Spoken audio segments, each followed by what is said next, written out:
নমস্কার বন্ধুরা, আজ আমি আপনাদের আরও একটা নতুন রেসিপি বানিয়ে দেখাবো। আজকের রেসিপি হলো নিরামিষ সোয়াবিন। এইভাবে যদি নিরামিষের দিনে সোয়াবিন রান্না করেন তাহলে দেখবেন ছোট থেকে বড় সবাই ভীষণ ভালো খাবে, খাওয়া নিয়ে আর কোনো চিন্তাই থাকবে না। সবার প্রথমে আমি কড়াইয়ে দিয়ে দিলাম জল। এবার জলটা যখন একটু হালকা গরম হয়ে যাবে তখন আমি সোয়াবিনগুলো দিয়ে দেব। আমি এখানে ছোট সোয়াবিন নিয়েছি, আপনারা চাইলে বড় সোয়াবিনও নিতে পারেন। ছোট সোয়াবিনগুলো দেখতেও ভালো লাগে আর বাচ্চারা বেশ পছন্দও করবে। আমি এখানে ছোট প্যাকেটের 2 প্যাকেট সোয়াবিন নিয়েছি, আপনারা যদি মনে করেন এর থেকে বেশিও নিতে পারেন। সোয়াবিনগুলো আমি একটু জল ভালো করে ফুটিয়ে হালকা সেদ্ধ করে নেব। এইভাবে 10 মিনিট রেখে দিয়েছিলাম গরম জলের মধ্যে। দেখুন পুরোপুরি খুব সুন্দরভাবে সেদ্ধ হয়ে গেছে আর নরমও হয়ে গেছে। সোয়াবিনটা না আমি আলু দিয়ে করব, তাই আমি কিছু আলু টুকরো করে কেটে নিয়েছি আর কটা কাঁচা লঙ্কা আর টমেটো কুচি নিয়ে নিয়েছি। এবার কড়ায় একটু দিয়ে দিয়েছি তেল। তেলটা গরম হয়ে গেলে আমি আলুগুলো একটু ভেজে নেব। খুব বেশি ভাজবো না, হালকা করে ভেজে তুলে নেব। একটু ভালো করে নেড়ে নিচ্ছি। আলুটা ভাজার সময় আমি অল্প লবণ হলুদ দিয়ে আলুটাকে ভেজে নেব।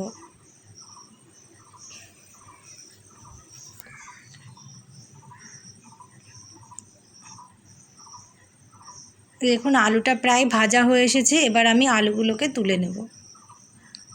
এদিকে না আলুগুলো ভাজা হতে হতে আমি ওদিকে সোয়াবিনগুলো গরম জল থেকে তুলে নিয়ে ভালো করে 2-3 বার কসলিয়ে ধুয়ে একদম জল ঝরিয়ে চিপে রেখে দিয়েছি।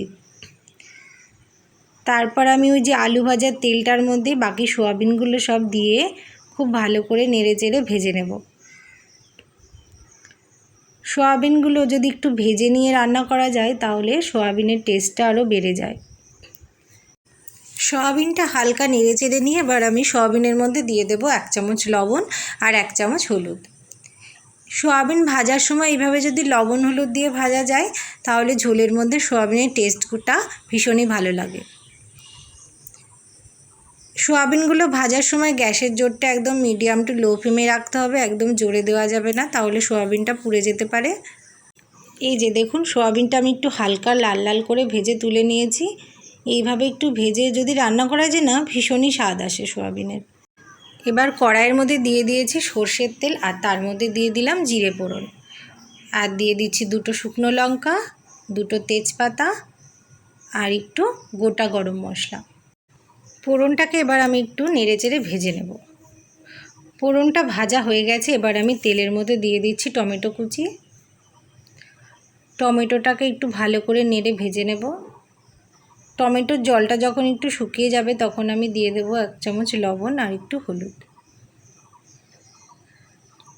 লবণ হলুদ দেওয়া হয়ে গেলে টমেটোটা যখন একটু ভাজা ভাজা হয়ে যাবে তখন আমি তেলের মধ্যে দিয়ে দেব বেটে রাখা মশলা। এই মশলাটা আমি বানিয়েছি জিরে, ধনে, আদা আর শুকনো লঙ্কা দিয়ে। মশলাটা আমি অনেকক্ষণ ধরে ঘুরিয়ে ঘুরিয়ে এইভাবে কষিয়ে নেব। এবার আমি মশলার মধ্যে দিয়ে দিচ্ছি চিড়ে রাখা কাঁচা লঙ্কা। 4-5টা লঙ্কা দিয়ে দিলাম, আপনারা যেই পরিমাণ ঝাল খেতে চান সেই পরিমাণ দেবেন।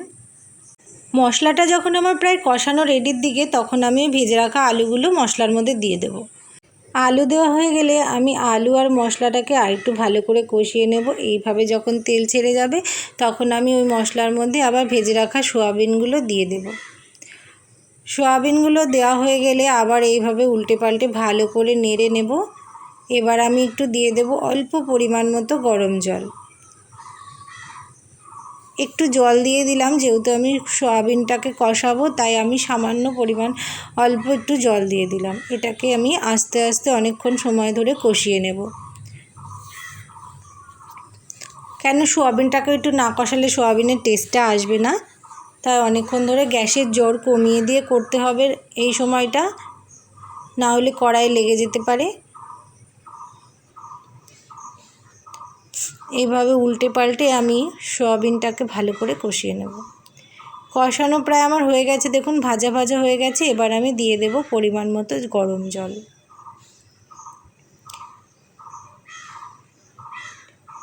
যেই পরিমাণ সোয়াবিনের ঝোল খেতে চান সেই মতো দেবেন। আমি খুব বেশি ঝোল করব না, তাই আমি অল্প পরিমাণ দিয়েছি। দেখুন সোয়াবিনটা খুব সুন্দরভাবে ফুটে উঠেছে।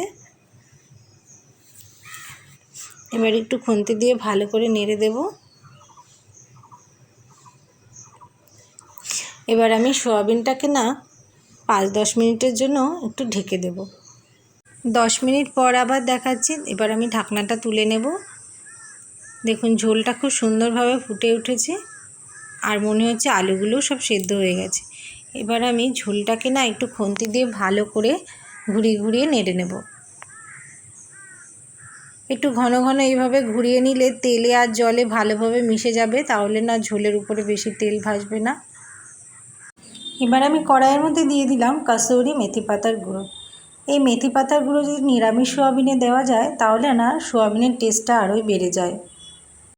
আর এই রকমভাবে নিরামিষ সোয়াবিন আপনারা কে কে খেতে ভালোবাসেন বন্ধুরা কমেন্ট করে অবশ্যই জানাবেন। এবার আমি সোয়াবিনের মধ্যে দিয়ে দিচ্ছি 1 চামচ ঘি আর দিয়ে দেব স্বাদ মতো গরম মশলার গুঁড়ো।